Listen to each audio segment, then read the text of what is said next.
Welcome to First Congregational Church in Guilford, Connecticut, where we say whoever you are and wherever you are on life's journey, you are welcome here. This Sunday, I'm very excited because some of my dear friends are in from out of town. This is Reverend Lori Pister. She'll be reading scripture for us today, and you will hear from Reverend Terry Allebaugh, who will be our preacher, and they are married. So this morning, as you step into this time of worship, please take a moment and roll your shoulders back and open hands and hearts and minds. Take a deep breath in, breathing in the breath of God, and breathe out the love of God. On this beautiful May day, shake out your arms, relax, let go of any ways that we have misspoken and misstepped this week. Remember that God's grace is plentiful and abundant. And let us continue now in hearing our scripture.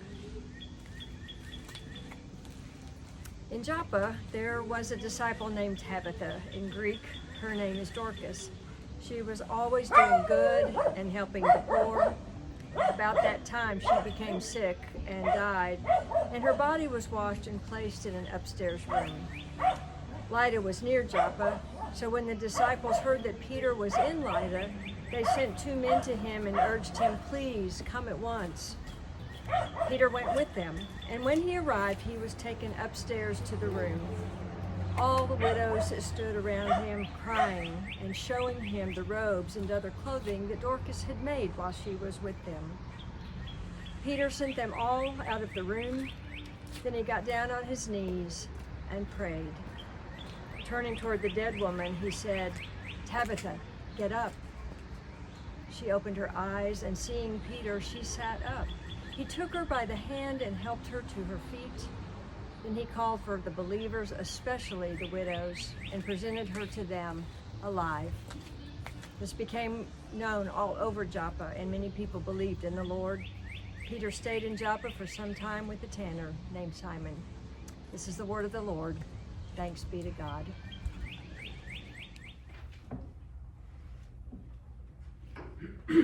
I grew up in and around Harrisonburg and Rockingham County, Virginia, that lies right in the heart of the Shenandoah Valley. On the west were the Blue Ridge Mountains, on the east were the Allegheny Mountains, which provided this comforting bracket to my first 18 years of life. Until I was 8 years old, we lived on a farm that had come down through 4 generations of my family.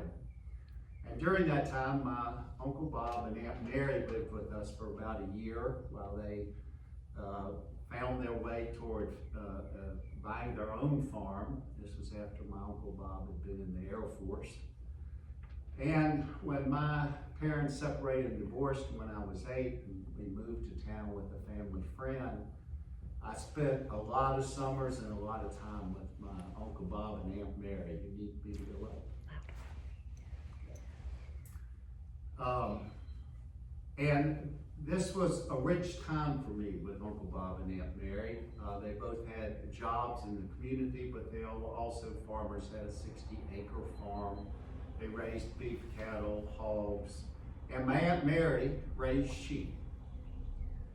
And I don't know how much you know about sheep besides what we read in the Bible, but they're quite skittish, nervous creatures.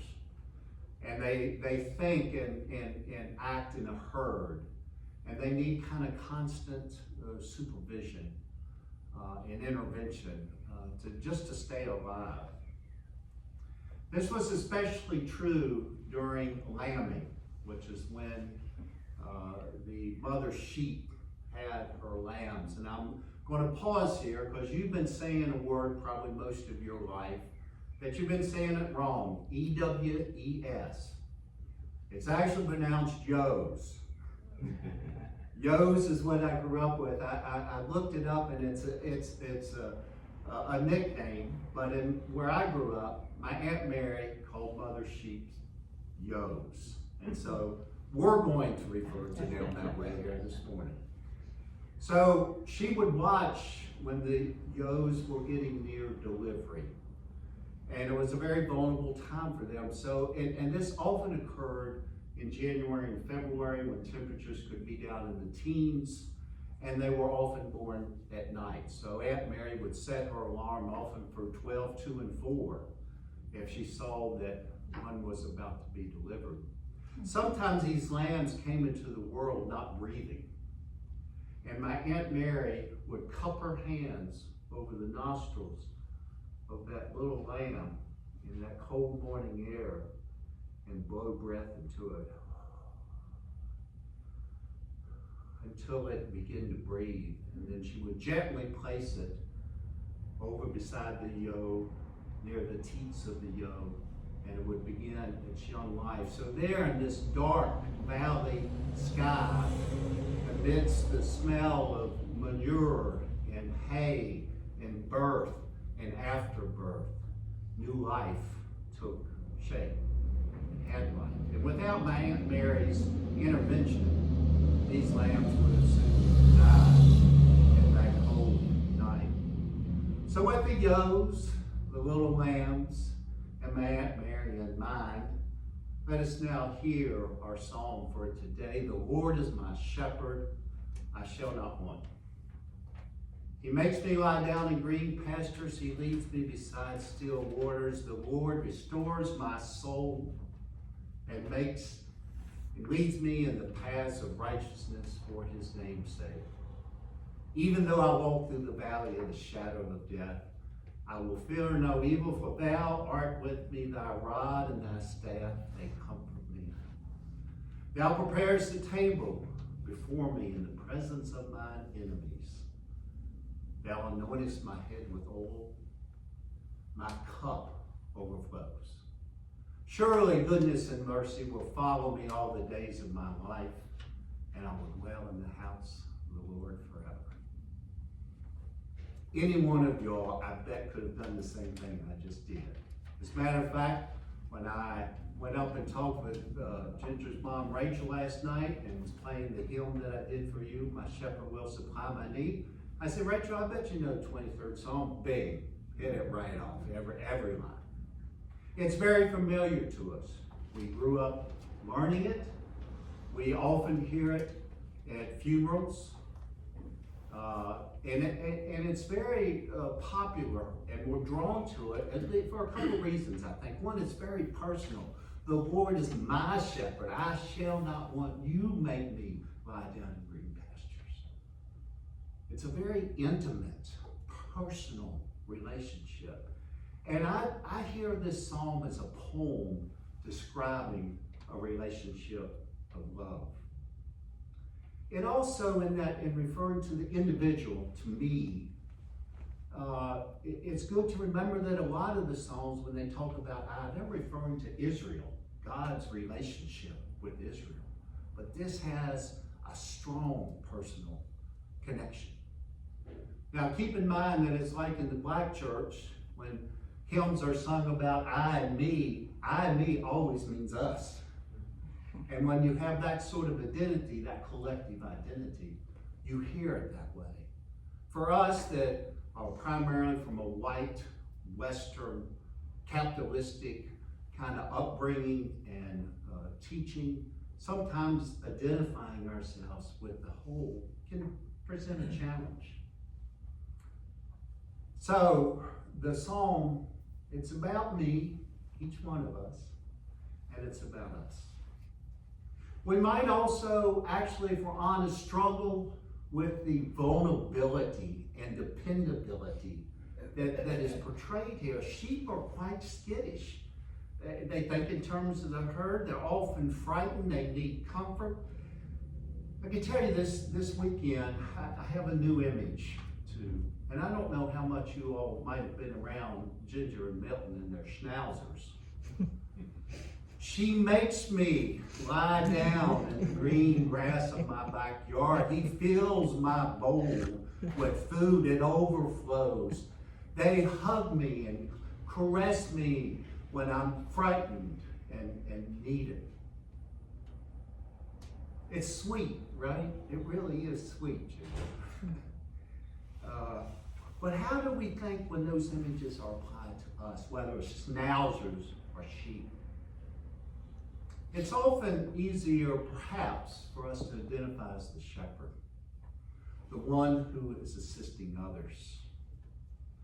And rather than to see ourselves as this vulnerable, dependent one. And here lies, I think, the poet's insight.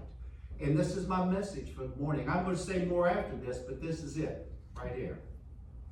The depth and degree to which we know ourselves as sheep, vulnerable, and dependent on God for our very existence is the same degree that we are equipped to be shepherds in the world that is often harsh, cruel, mean, dehumanizing. A few words about the structure of the poem. There are a couple of different settings here. There's a calm pasture, a dark valley, and a royal feast. Set a table before me. And so by the time the psalmist gets to the end, when he says, I will dwell in the house of the Lord forever, you may think he's talking about the temple or the church, but we've already set the context of where our God is. So the poet's message to us is wherever and whenever we are, there is God's house. We don't come to God's house, we're in God's house. I want to expand a little bit on these three settings and talk a little bit about what has been my life's work.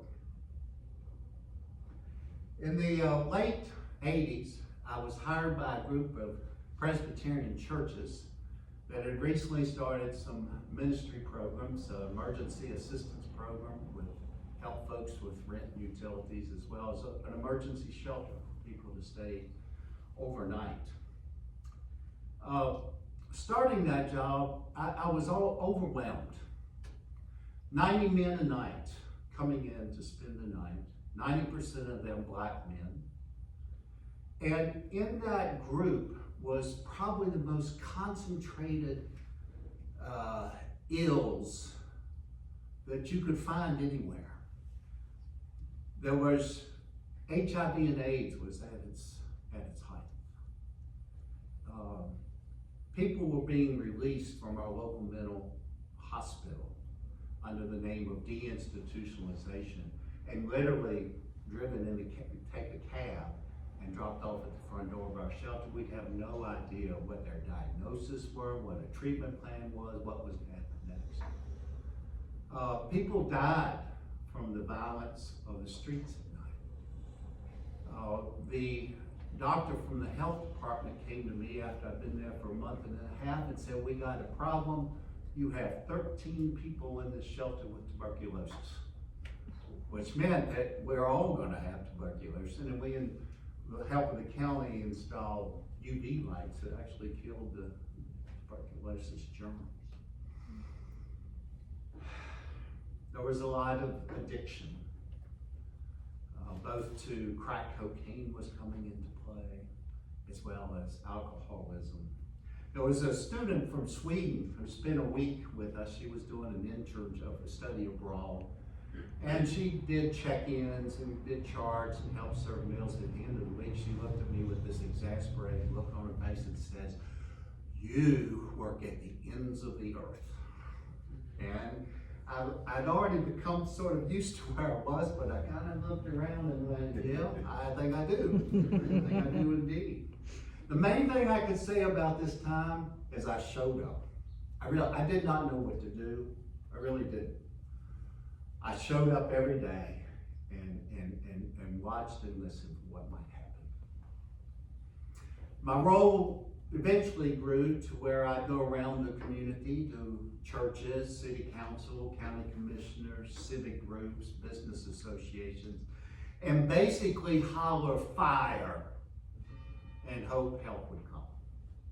Sometimes it did. But in the meantime, we provided a place to sleep, a meal, and some access to health care. There was a clinic there. One man, Johnny Upchurch, was deep in the throes of alcoholism. And it was not unusual for Johnny to be at our door when we opened at 4 o'clock, to be lying over beside the door in a heap, passed out. we would gather him up, and of course he smelled of urine, feces, vomit. And we'd help, the men and I would help get him inside and get him in the shower and change of clothes. And he would get a night's sleep and more or less go back out for the same thing the next day. And there's got to be something we can do here, right? And so I would go to the mental health and substance abuse department and say, can we commit him? They said, well, he's not a danger to himself or others. I says, if you've seen him, he is indeed a danger to himself. But as we know with addiction, a person has to desire that for it to work. So we did not know what to do until one day Johnny stayed around after the night and was waiting for me when I got in. He said, can you give me some help? And so I did. I called my friend at the halfway house and we got him in the detox. He stayed at the halfway house about 3 or 4 months, and I'd hear update from him because the director was a friend of mine and a colleague. And then he was gone. And it was probably a year later when the door opened and in walked Johnny with nice clothes on. His skin was like this bronze color. And he came up close to me and he said, I want to thank you for all you did. Now, Johnny, when he talked, he never looked you right in the eye. He kind of would look over here and then he'd look here, and he had a toothpick in his mouth. And it smelled of mint. I learned from Johnny that, and the other men there, that the opposite of addiction was not sobriety. The opposite of addiction is connection and community. And we were, as I look back at this in context of our psalm this morning, we were a rod and staff that comforted him and helped him. But there were so many that we didn't.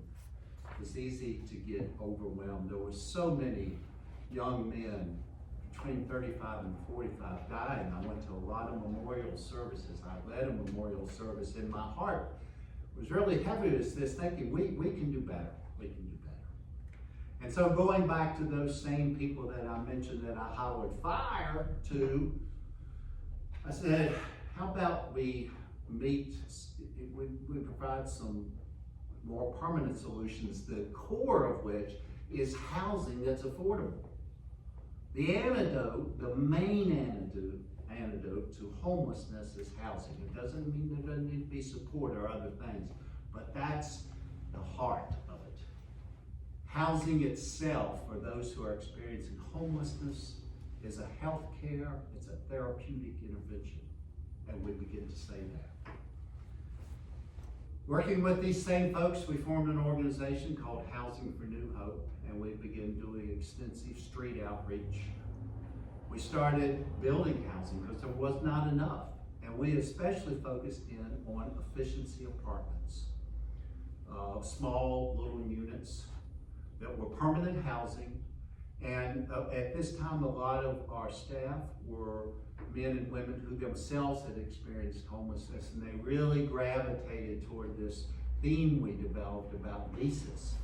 If your name's not on the lease, you're still homeless, because having a lease means rights.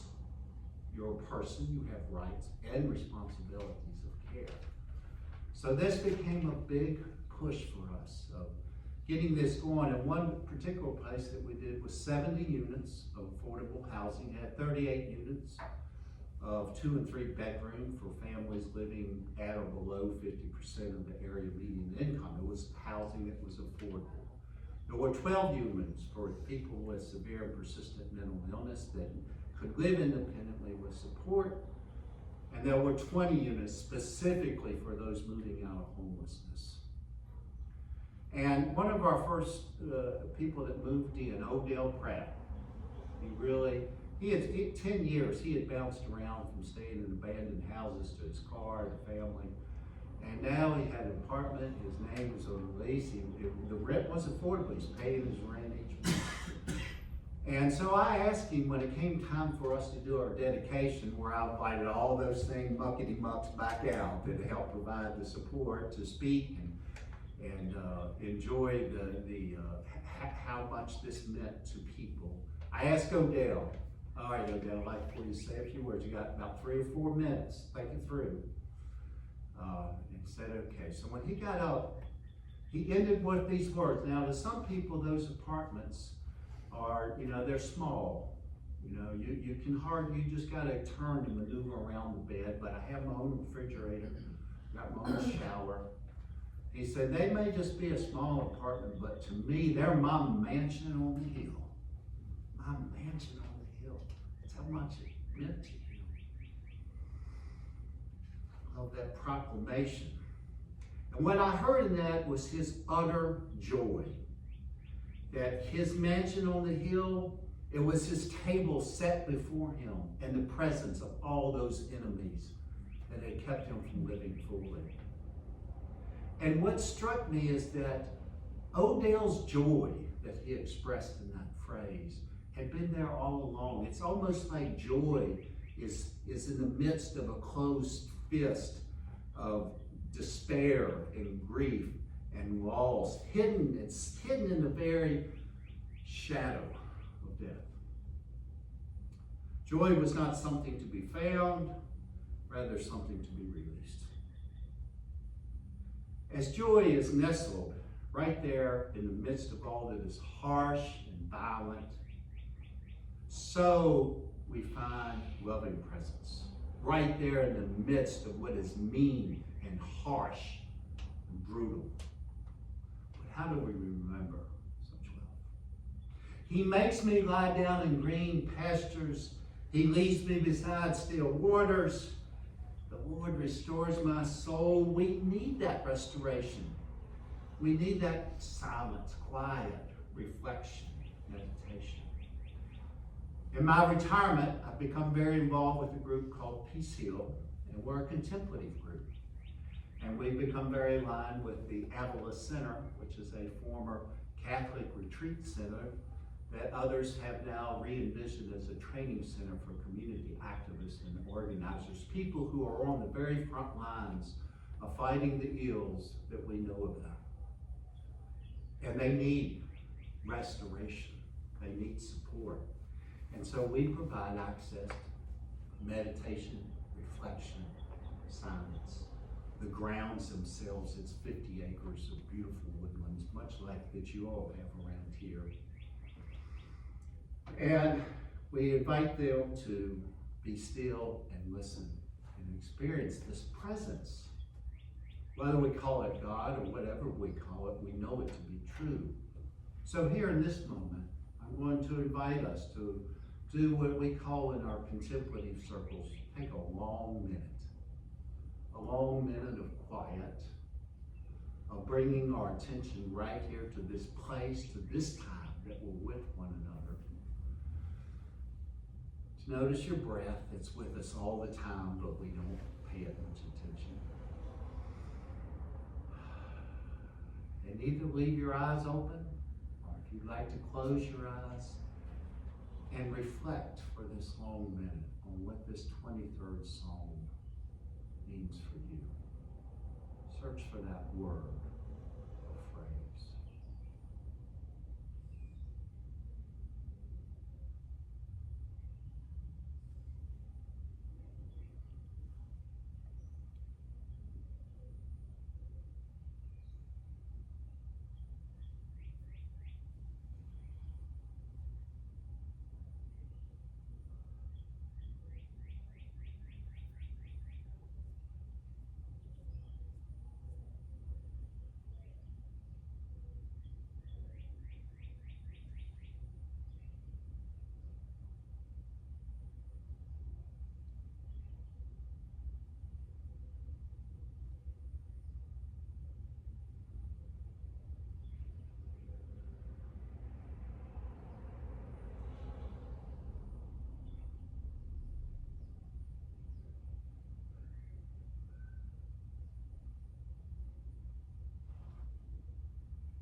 You back Was there a word or phrase that came up?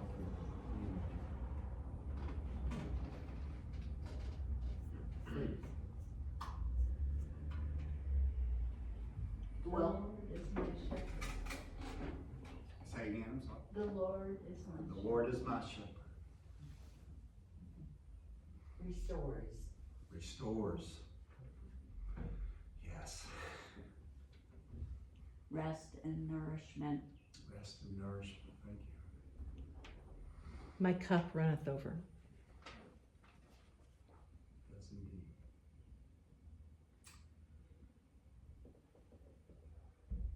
So in closing, here I invite you to make a commitment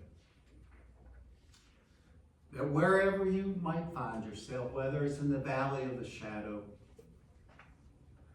or whether it's in the presence of your external and internal enemies, or whether it's beside the still waters of your soul, commit to show up with body, mind, and presence, and see what happens. Amen.